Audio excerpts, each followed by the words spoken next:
Welcome to the Gay Buddhist Forum, where teachers from all schools of Buddhism offer their perspectives on the Dharma and its application in modern times, especially for LGBTQI audiences. These talks are offered freely to the world and made possible by appreciative listeners. If you would like to support our efforts to share the Dharma with underserved audiences, please visit gaybuddhist.org. There you can donate, find a list of upcoming speakers, or enjoy many hundreds of these recorded talks dating back to 1996. Before I introduce our speaker, it's our custom to go around and introduce ourselves. To look at each other and see who we are. Joe Good. Doug. My name is Harley. My name is Andre. My name is Manuel. My name is Michael. My name is Mark. My name is Zuriel. I'm Chris. Maruk. George. Roy. Ian. My name is Ray Dyer. My name is Bob. My name is Michael. I'm Clint. I'm Andreas. My name is Oswaldo. And I'm Jim Stewart. I'm Shantanu Puran. I'm Ed Eng. My name is John. I'm Mark. My name is David. Peter. Conrad. My name is Ben. My name is Charles. My name is John. Catherine. James. My name is Tage Lilia. My name is Jerry. I'm Tom. I'm Brian. I'm Richard Azzolini. My name is Jerry Jones. My name is Michael. Eric. Tom. Rich. Everyone? You want to get introduced? Okay. Our speaker today is Eugene Cash. Eugene is a Spirit Rock teacher and the founding teacher of San Francisco Insight. Eugene is also the co-founder and co-teacher of the Dedicated Practitioners Program for senior students at Spirit Rock. In addition, he teaches the Diamond Approach in San Francisco and Holland. He is passionate about teaching mindfulness, inquiry, and waking up in daily life. Thank you for being here.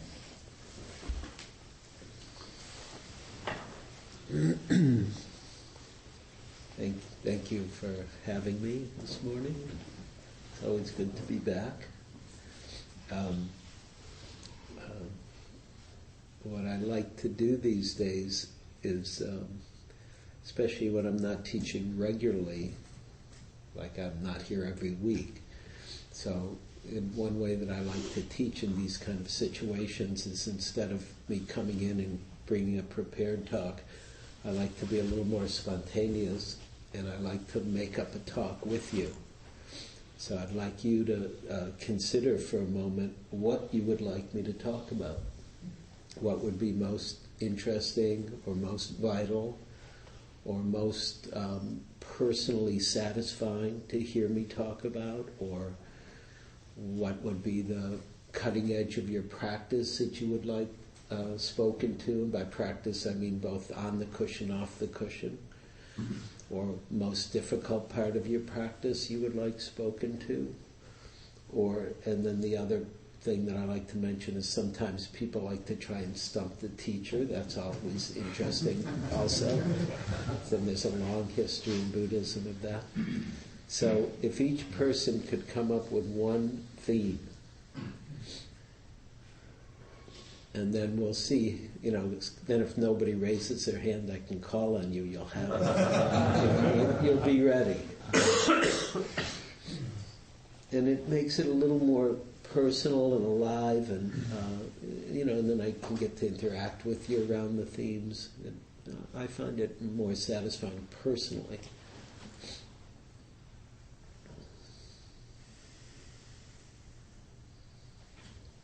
If you got to say what the talk was going to be about, what would you want it to be today, this morning? Okay. How about something along the lines of desire without attachment? Great. One of my favorite kinds of desire.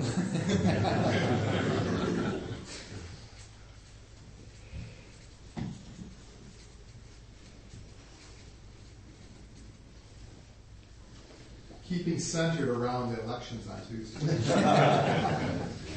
I thought that might come in.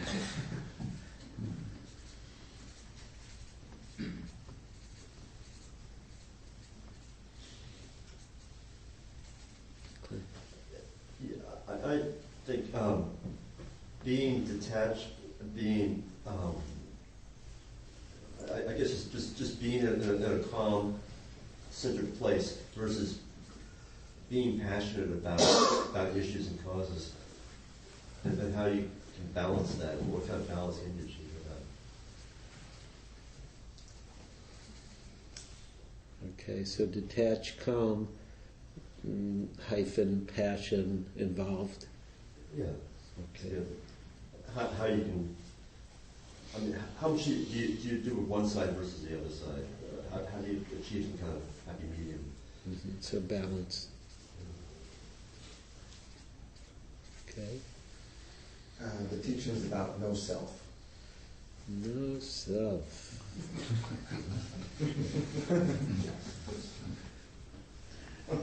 was going to kind of say something like that too. Self-esteem, improving self-esteem versus no self.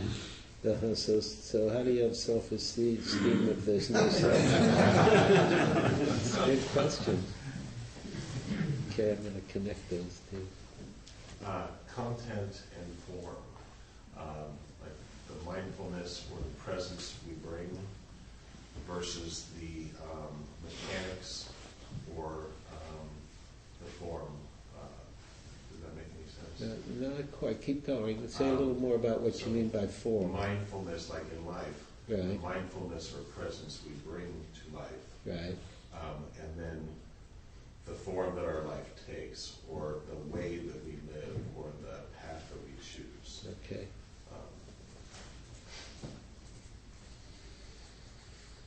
Why do you ask that? Well, a lot of the right and the wrong, I hear a lot of conversations about people. It's about the right way to do something. Uh-huh.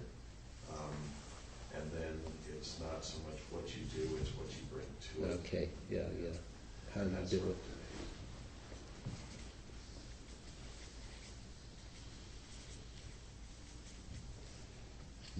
Facing and smiling at fear.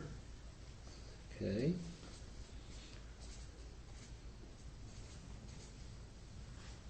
Smiling, huh? Okay. We'll see if we can get there.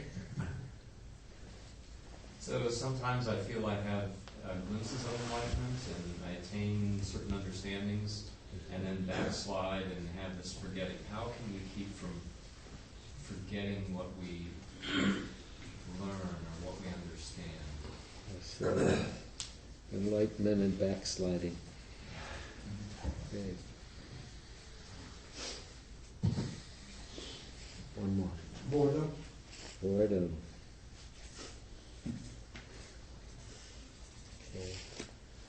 Okay, I think that's probably.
So let's start by talking about the question that came around, how does one stay centered around elections or around times when things that are happening that may not make you happy and that we don't have control over. And it's related to Clint's question about being detached or calm and passionate and evolved, and how does one stay balanced? Because that's implied in the question of how does one stay centered. Centered and balanced are very closely related generally in spiritual languaging of things. The Buddha's teaching is pretty clear. He gives a wonderful teaching called the 8 worldly winds. The 8 worldly winds. Praise and blame, pleasure and pain, gain and loss, fame and disrepute. And what he's pointing at is the duality inherent in human life. That if you have pleasure, you have to have pain. They go together. If there was no pain, we wouldn't know pleasure. If there was no pleasure, we wouldn't know pain. If there's no gain, there's no loss. You can't have them. They can't exist without the other. And so when we have a world of duality, which is part of the way this level of reality is set up, is that there's these dualities of gain and loss, or pleasure and pain, or fame, and then you lose the fame. There's a certain kind of dukkha if you identify or attach with either side. And so there becomes this question, well, how do you relate to it then? How do you relate to it when we do have preferences? We like pleasure, we don't like pain. We like when people see us as great. We don't like when they see us as not great. How do we relate? How do we practice with that? What does it mean to practice with it?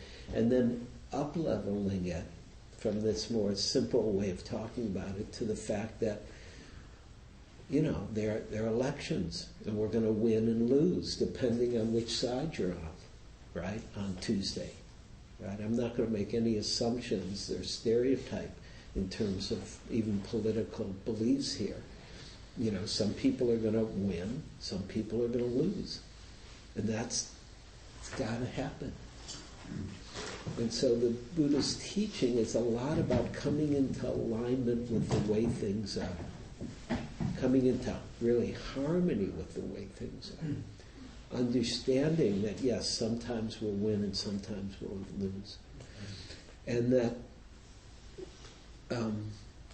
and so then the question shifts. So let's say we can start to practice, and we practice mindfulness, and we actually see that these kinds of experiences, good and bad, right or wrong, pleasure, pain, they're happening all the time.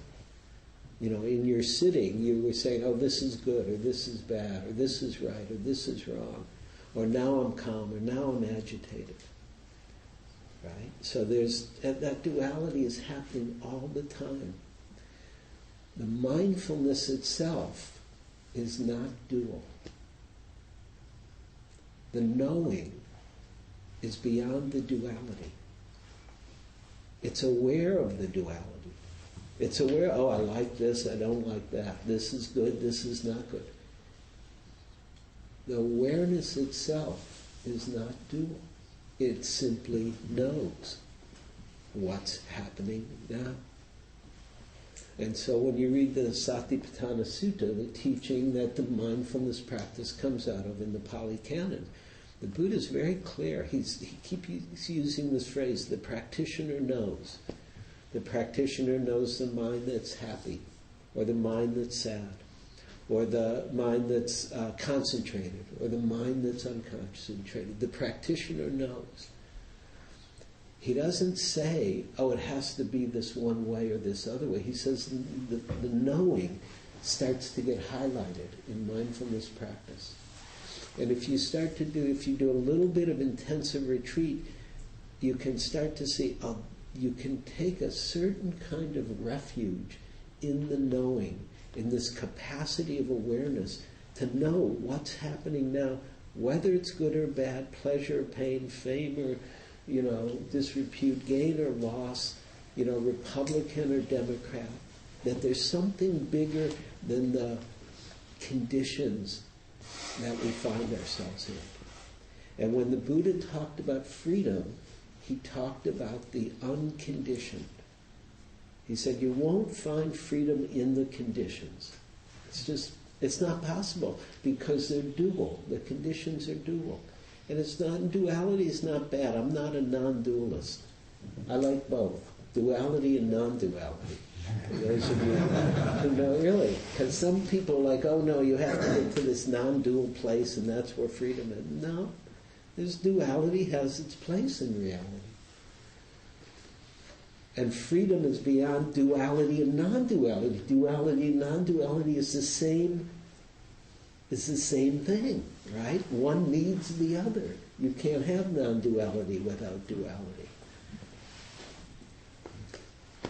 So the Buddha pointed at freedom as something other than duality or non-duality, as the capacity of the heart and mind to simply be free, that's its nature when we come into alignment with the way things are. By the way things are, I mean what's here. And it's one of the it's the mind's natural freedom. It's already here, and that is veiled, or we don't see, or we don't recognize. And so part of practice is first learning how to work skillfully with the particulars, right and wrong, good or bad, black, white, whatever it is, and then to start to turn and see the actual nature of mind itself, which is beyond the particulars, or free from the particulars, even as it knows the particulars. So there's another question implied in this question of how to stay centered. One is practice. Practice. Be mindful. Just be mindful of what happens for you. Be mindful of when the events go your way and you say how great this is, and it's enjoy. But see what's happening. And then when they don't go your way, be mindful of what your mind says about that. Oh, it's horrible and the whole world's going to come crumbling down. Maybe it's possible. I mean, that's stuff. The world's not in good shape. I don't mean to suggest that. But we don't know what's going to happen. And the not knowing is something we're not comfortable with. We're much more comfortable with predicting, even if it's tragic.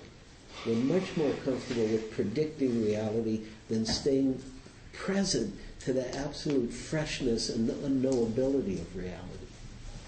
And so mindfulness serves us all the way here. And when we can begin to pay attention in this way, it will bring a natural kind of, the term in Buddhism is equanimity. That's one of the characteristics of the mind that is centered. As we start to concentrate, get focused, become aware, be mindful, relax, see what's happening as it's happening, as arising and passing, which it all is. How many people are still suffering in this moment about the election from 1990? About 2000. I'm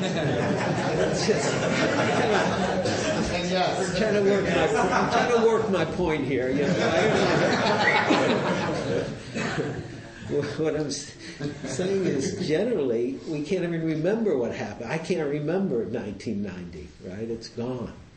Things arise and pass. And in the moment, reality is very powerful in the moment. But it's also very fleeting. And so to come into harmony or alignment with that truth, when we start to see, that's just the way things are, that everything is arising and passing.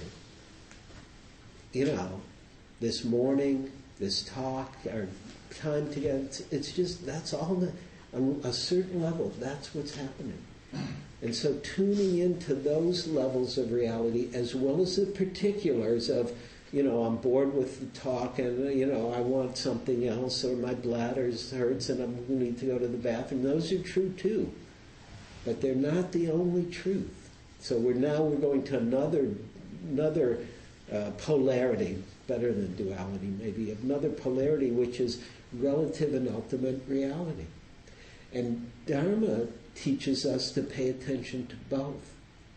Right? So we're going to pay attention to the elections and how we feel and who wins and what kind of emotions come up for us and what kind of fears come up for us and what kind of, we think, okay, now it's going to be great. Maybe your president got elected. Last time you thought everything would be perfect. It's not the way reality is. And yet there's something else happening, which is reality itself beyond the particulars, the universals of reality that we can be mindful of. The rising and passing of each moment. The knowing of that. The sound.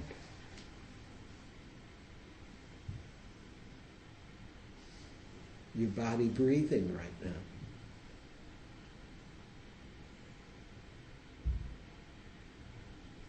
And then what knows the sound?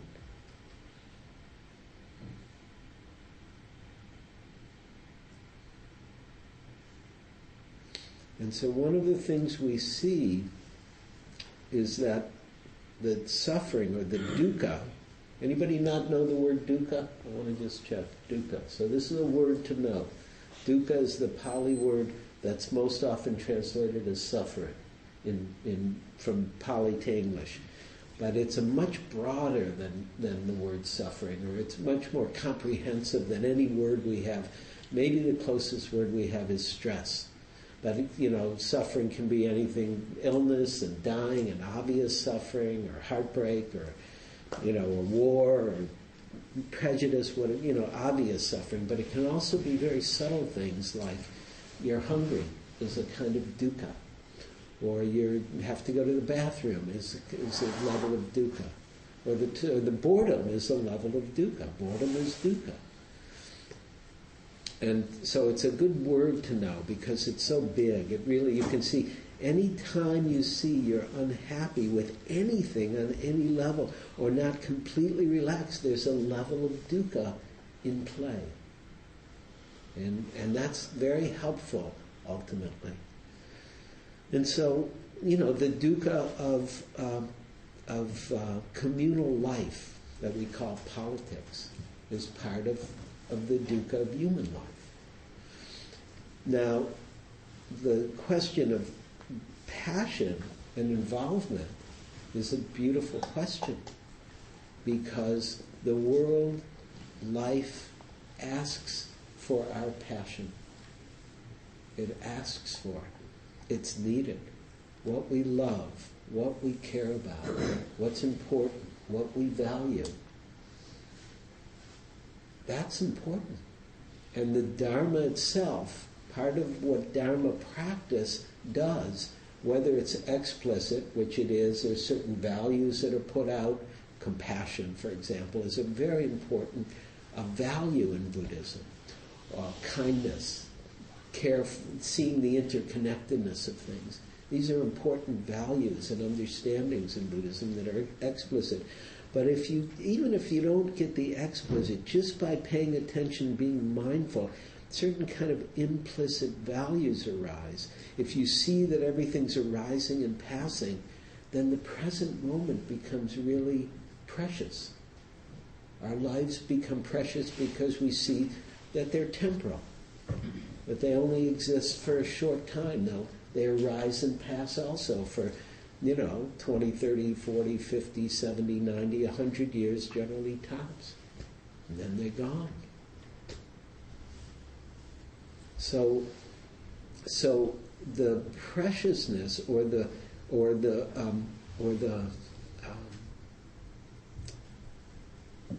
value making that happens implicitly and explicitly in Dharma asks for our hearts to see what does our heart care about?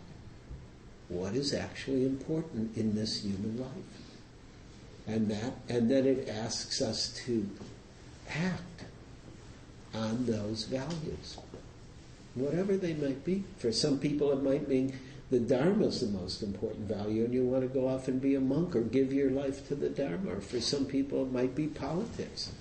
And then how do you involve yourself in a way where you can bring your practice fully to politics, understanding praise and blame and gain and loss, and that's the reality.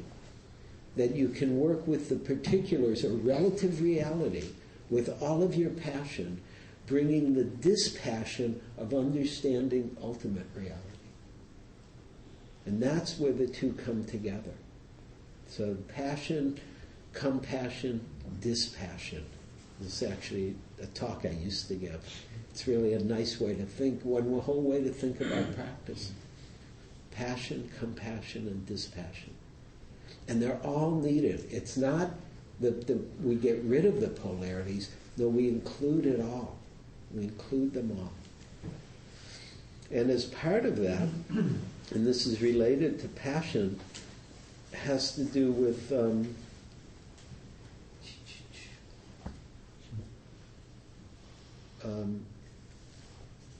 desire. Right? This was the question. Who asked the question? Yeah. About desire without attachment.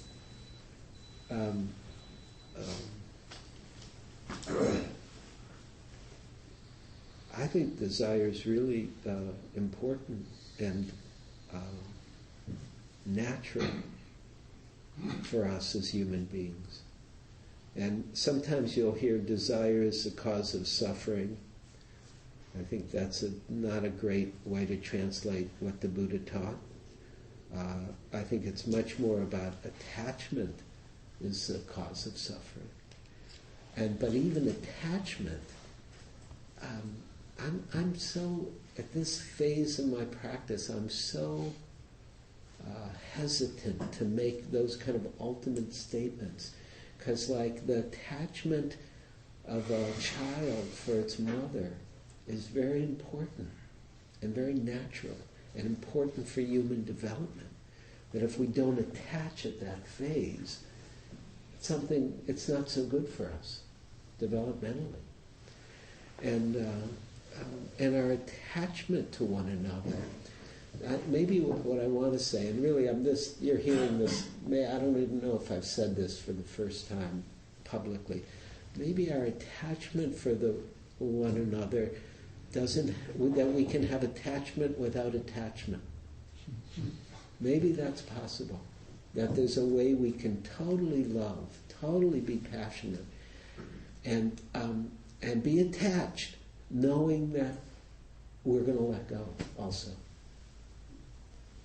In other words, we don't get rid of the attachment. It's not like, oh, I love you so much and I desire you so much, but I'm not attached. Maybe that happens. The way the monastic community dealt with it is not having intimate relationships or relationships that involve desire. And that's one way to deal with it. And then you don't have that kind of attachment to work with. But that instinctual movement, and what I'm talking about here are two of the instinctual drives. The social drive for contact and connection, and the sexual drive for intimacy. They're very primal. It's very primal. And so I don't know that I have anything great to say about this, except the most important thing is to be mindful so we can begin to start to parse out the difference between desire and attachment. Parse out the difference between love and attachment. Parse out the difference between connectedness and attachment. And then even see if there's this possibility, and I'm not, don't quote me on this, and you could take this out of the tape even if you want. But maybe there's a kind of way of being attached that's also without ultimate attachment. That there's a relative attachment that's appropriate. And at the same time there's the knowing of the truth that there's nothing in the world we can hold on to. Everybody got that? Like this here, here's the good teaching. There's nothing in the whole world you can hold on to. Nothing. The idea that we can hold on to something is a misunderstanding. What we hold on to is our idea that we can hold on to something. A person, a place, a thing, a time, a job, a situation. There's nothing we can hold on to. And sometimes people get really nervous when I say that. Like, oh, that's a bad thing. But it's always been that way. Nothing's changed. Right? You don't have to get nervous now. You could never hold on to anything before anyways. It's just an idea we can hold on to something. And so that truth underlies this question of attachment. That there's no ultimate attachment, and yet there may be a place for relative attachment. So that's an interesting inquiry we could all consider. I don't want to even posit that as, Eugene's ultimate truth right now. But I do want to put it in the field as a possibility, that there's a way we can practice, feel our attachment to, our families, our partners, our children, our parents, our work, whatever it is, and not be attached to it at the same time. And so, desire without attachment. And the key, of course, the key with desire is really letting yourself feel the desire before you act on it. What gets problematic about desire is it's such a potent force that we act sometimes too quickly, when it might not be appropriate, or it might not be skillful, or it might not be the right thing. Or we believe that it's what we need to make us happy, because it's so potent, desire.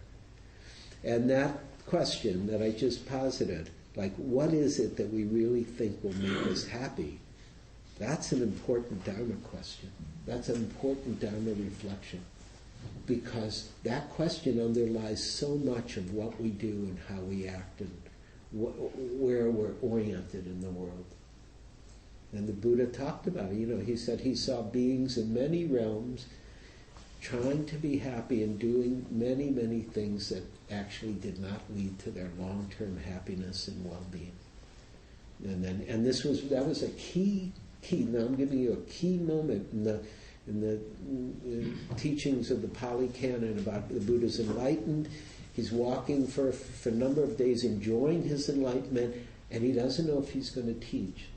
And then he gets encouraged by a deva, a heavenly being comes down, actually a Brahma god comes down, or, an inner voice comes and says, you should teach. There are beings who would learn from you, who would awaken. And then he gazes with, it said, his eye of wisdom around the world, and he sees people suffering in all these different ways and trying to be happy and actually and the things they're doing are not bringing them the happiness they seek. And so the question of what brings long-term happiness and well-being is a very important question to ask. Does acting on this desire, is that really, it's also skillful. You can just substitute, is it skillful? And to pay attention to the nature of desire itself is very powerful. It brings power. It's empowering, that energy. So it's vital to practice with desire.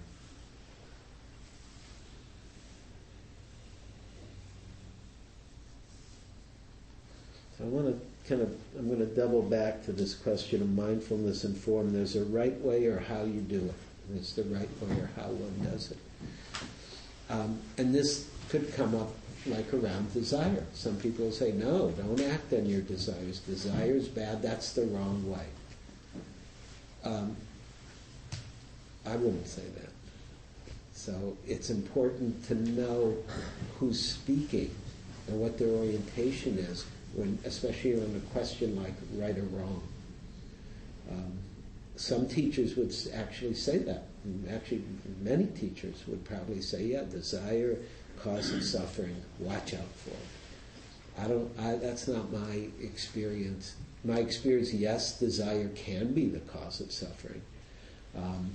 But it's wrong? No, I'm much more interested in how we practice with what's here as human beings. And so that's more my orientation.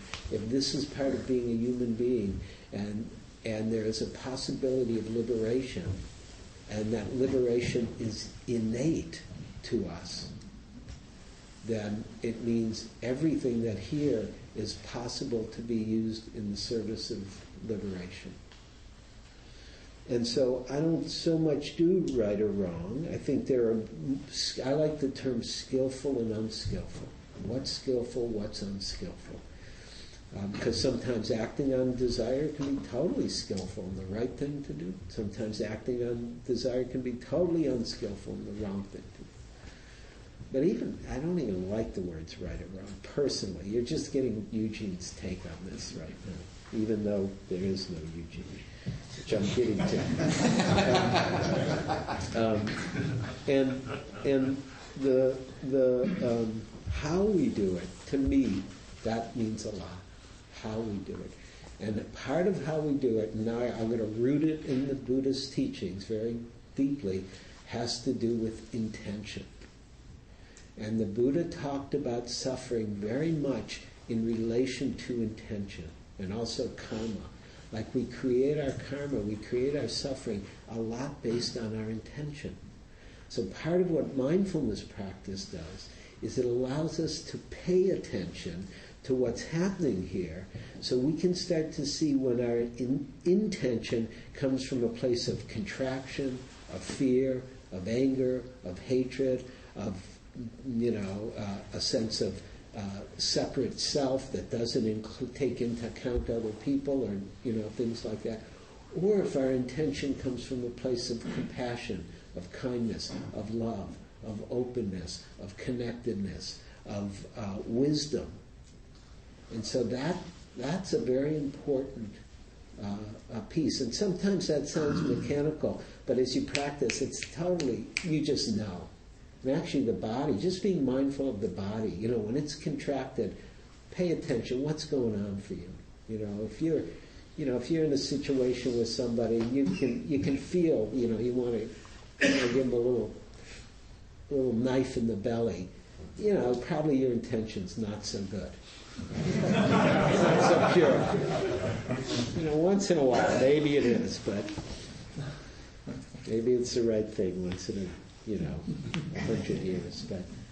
But so the mindfulness will start to inform us about what's functioning. And when our intention is what's called pure, or comes from a place of wisdom or skillful, then those are intentions we can trust. When it comes from a place of fear or reactivity, then we want to be more mindful of that and let that keep clarifying or purifying, because that's not bad. Like, it's not bad to have the urge, I want to stick it in their rib. No, but to act on it it's not skillful. But to be mindful of it may begin to clarify what that is. Maybe there is an action that needs to be taken. Killing the person is not the right action. But maybe saying no, or stopping them in some way, maybe that is the right action. So it's very important. The mindfulness is woven into your question of right or wrong, or how we do something.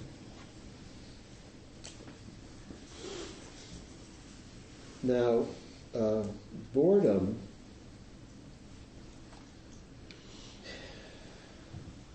is often thought to be a lack of, who asked boredom?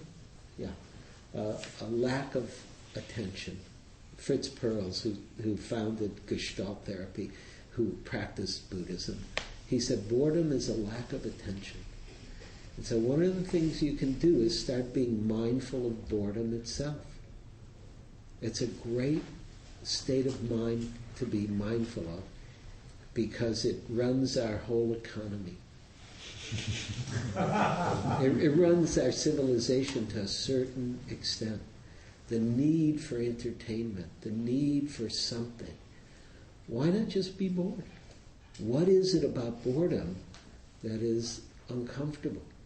And if you can get comfortable with boredom, that's tremendously freeing.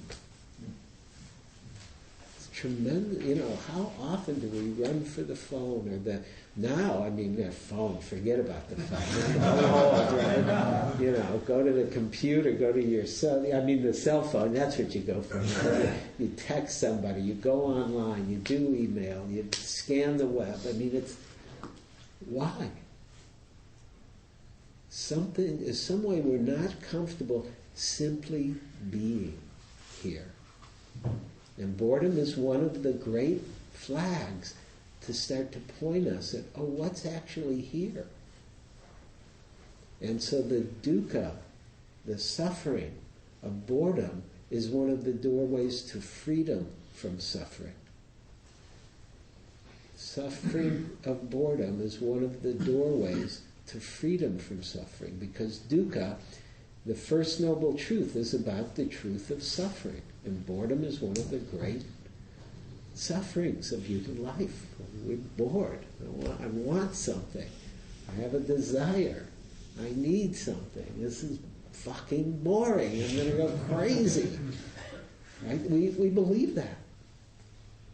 And there's a certain kind of fire. If we sit in it, it'll burn away the dross. If we sit in there, not really, I'm of course talking about any emotional, mental state. But boredom's a great one because it's so, we just take it for granted. I'm bored, I want to do something. Boom, and we act.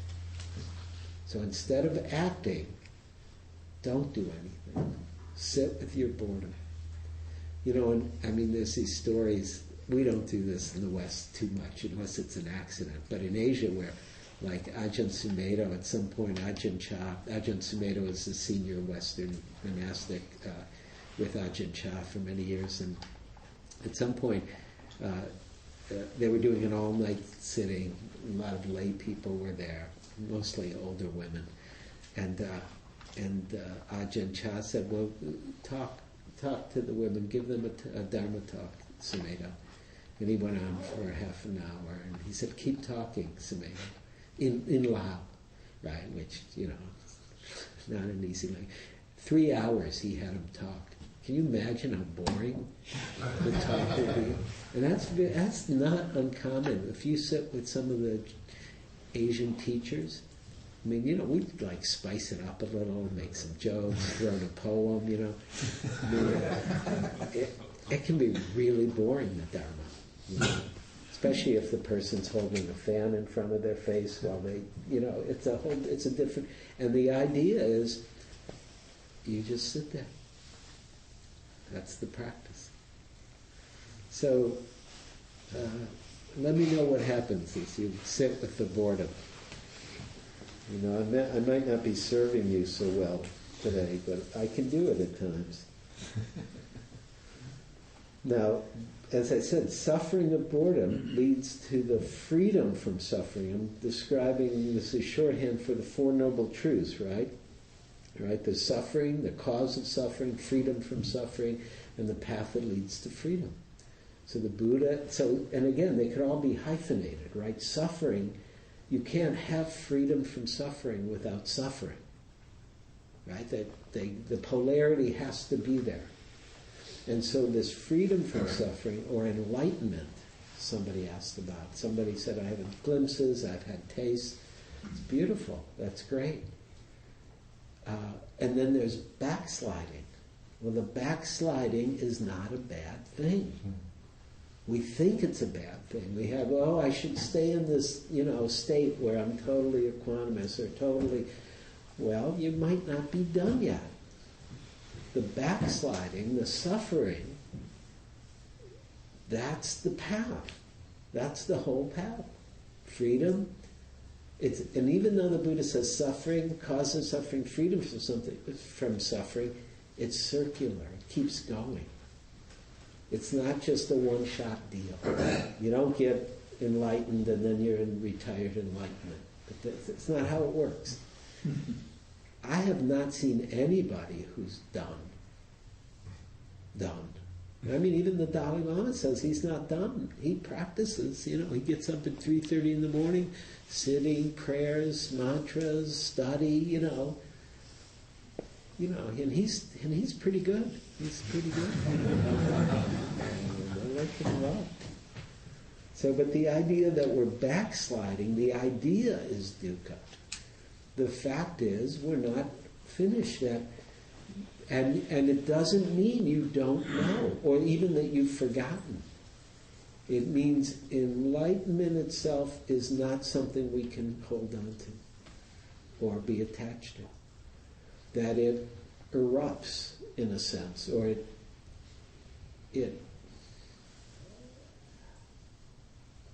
I don't even like the word enlightenment. It's actually a Christian term. Enlightenment. It's not a Buddhist. The Buddhist term is awakening, to be awake. So then the question becomes, and this is a helpful question that I'm not going to answer, is how do you define awakening? Because different teachers, different traditions within Buddhism will define it differently. If you're practicing in the Burmese tradition, certain experiences define awakening. If you're in Zen, they're like, we don't care about that at all, actually. Or if you're in Tibetan, other kinds of ways of thinking about it, like certain nature of mind, and then stabilizing in that. In other traditions, so who's going to stabilize it? What? Why do any of that? Why try to make anything happen except simply be present? Because it's already here, awakening. So it's very tricky. And what I'm suggesting to you is you can start to be mindful of how do you define it, and then how does that definition impact you and your practice. And if you're feeling bad about your practice, I would say find a new definition. Because that's not, the Buddha's definition is very simple, at least in the Pali Canon. He talked about it in terms of freedom from greed, hatred, and delusion. That was the main way he talked about awakening. Freedom from greed, hatred, and delusion. And one of the characteristics of that freedom was the teachings of no self, and the Buddha didn't say there was no self. He said, pay attention, be mindful of the polarity of what's self and what's not self. Because the self has its place. You're not trying to get rid of the self. Don't do that. You can't do it. The self has its relative reality. And that's why everybody's got a different name and there's a different presence for each person here. At the same time, there's a universal of our sameness. Diversity and unity are right together. And so the self and selflessness are right together. In other words, here's another way we can say it, if I can get this. That the self, and the Buddha never said you had to get rid of the self. What he said is, be mindful of what you're taking to be self. What are you taking to be self? And then, especially if you start to make it something ultimate or permanent, in light of this arising and passing, arising and passing, arising and passing, that's always happening. And we, in this culture where there's so much emphasis on the self, we go way to the other side, right? Like that's the most important thing, myself, and how do I take care of myself and you need to take care of yourself, that's all true, but it's so different than in some of the other cultures where more of a communal sense of human life is valued or innate, let's say, to the culture, and so the individual self is not so strongly identified with. It's there, but it's much more the communal self is more what's the mythology or the psychology of the culture. And then, of course, there is the fact that there is no self, or there is not any kind of permanent, abiding, fixed anything. So there can't be a fixed self. There's a relative designation of Eugene.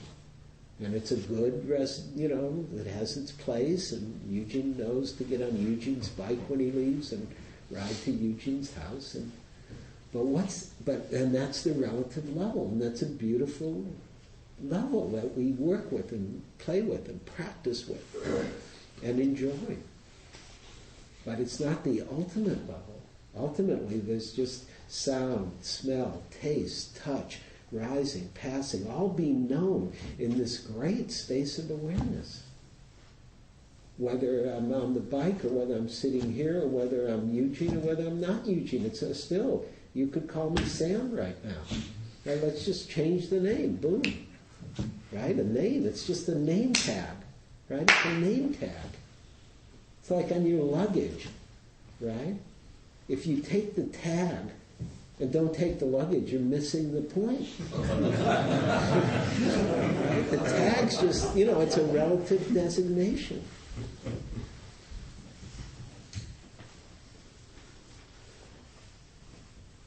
So self and selflessness are part of what we practice with, both. And actually, self-esteem means that we're not in this way. Self-esteem means we're not positing this deficient,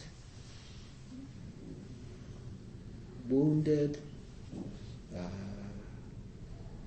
bad self, right? Because when really what self-esteem means is we appreciate what's here. And this is again where the ultimate seeing of the impermanence of everything, we can really begin to appreciate or esteem or value the preciousness of human life. And this is one of the classic values that's talked about in Buddhism. Precious human life. Precious human birth, it's talked about. And that's true of all human birth, precious human birth. So the lack of esteem is one of the misunderstandings about self.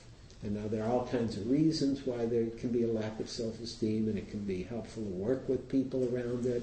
That's all valuable and skillful. And it can be skillful to have more esteem and have a sense of the preciousness, and that also helps us see the impermanence or the transparency of it all, what's sometimes called the emptiness of self.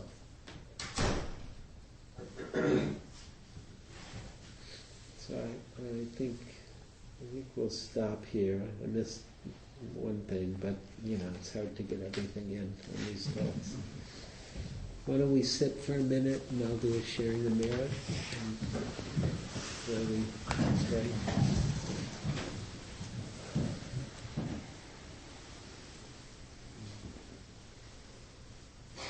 Just feel what's here for a moment. Feel the direct aliveness beyond your name and form or body, just the aliveness that's here, mysteriously, magically,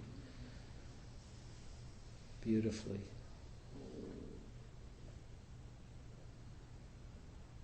And then offering a few moments of appreciation for this precious human birth that has taken this form for this moment.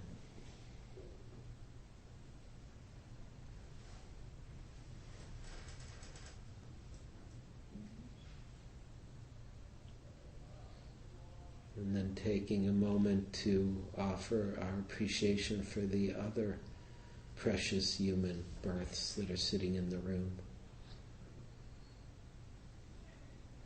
The other manifestations of the Buddha and Dharma that have arisen here this morning, and appreciating, wishing well to ourselves, to one another, and then expanding this goodwill, these good wishes through the boundless nature of the mysterious human heart, including all beings, all humans, all the people in the mission in San Francisco, even all the politicians, California, United States, North America, South America, Europe, Asia, Africa, Mideast, Antarctica, all the different continents, all the beings, human, non-human. We offer the merit of our time together, the blessings, goodness. May God in every direction, touching beings in every realm, this world and every world.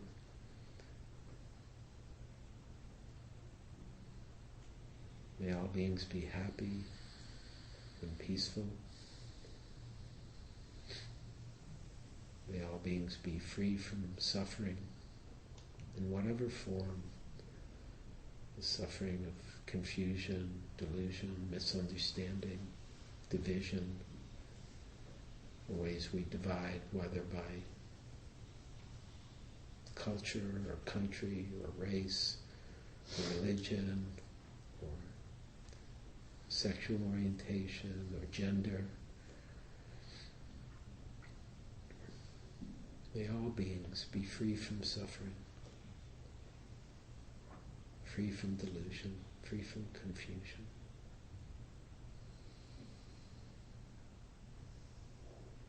May all beings awaken.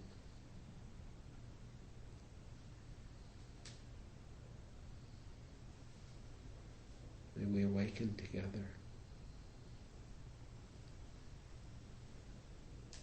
May we realize our true nature, our Buddha nature, in this very body, in this very life.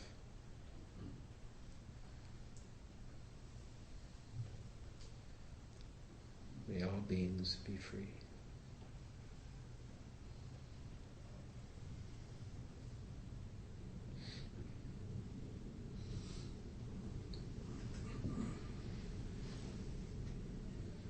Ding.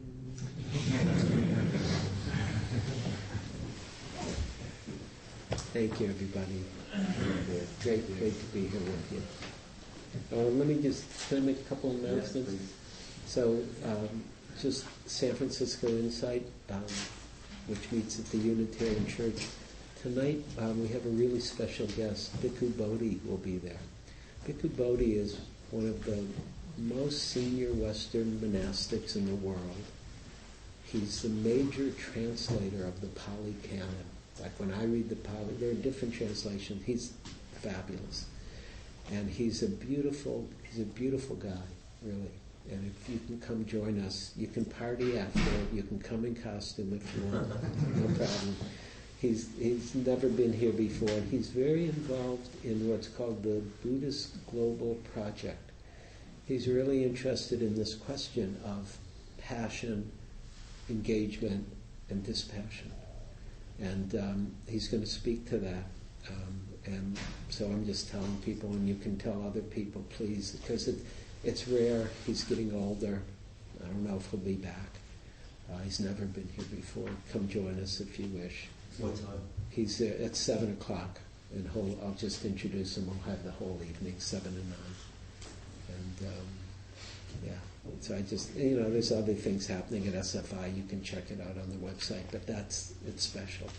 So let people know, even if you can't come. Thank you. Any other announcements? Yes, I just want to remind everyone, we have an account at Community Thrift, which is at 623 Valencia Street, between 17th and 18th. If you have anything you would like to get rid of, it's a great place to bring it. We get a quarterly check from them, and we've been doing quite well this year. And it's a great way to help support the Sangha. You might want to give them a call first, because there's a whole list of things they don't take, just to check before you schlep. But I encourage anyone to take advantage of that and support our GBF.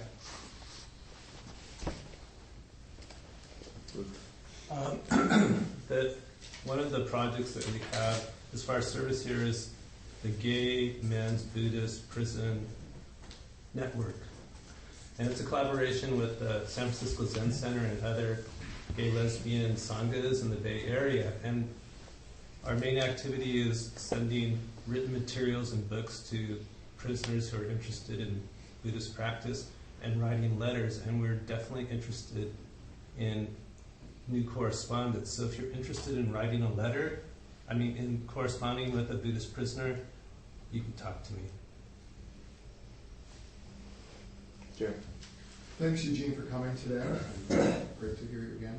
And next week, our speaker will be Trip Wow. Okay. Okay. Yeah, Bill Childs and Philip Prince and I all sang with the San Francisco Choral Society in 2 weeks.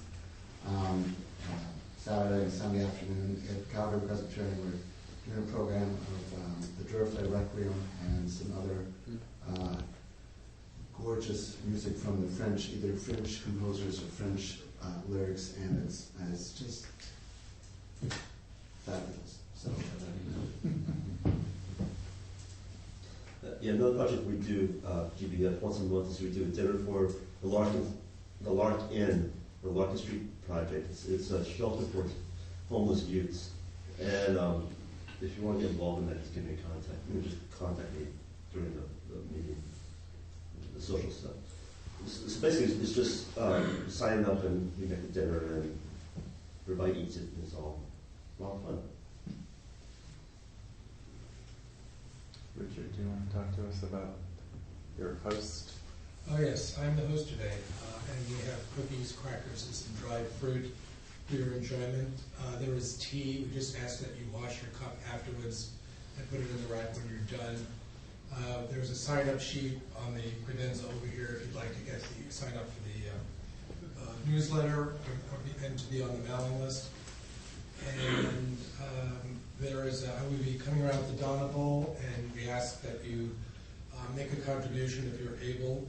I think the suggested donation is $5 to $8. It helps support the Sangha, and we actually often have a bit of surplus, and we support other organizations. So it's a great mitzvah to do that. And there is a group of people that sometimes meet by the door at 12:30 to go out to lunch, and it's nice to be asked to be included in that group. So you might want to think about being proactive. Sometimes people are shy or not sure or whatever, so that you might consider that. And I think that pretty much covers it. Well, if there are no more announcements, enjoy the fellowship. We'll be right outside here. Thank you. Thank you for listening to the Gay Buddhist Forum. If you would like to hear several new talks per month and be notified of upcoming speakers so you can participate live, please subscribe to this podcast, like us on Facebook, and join our mailing list by visiting gaybuddhist.org.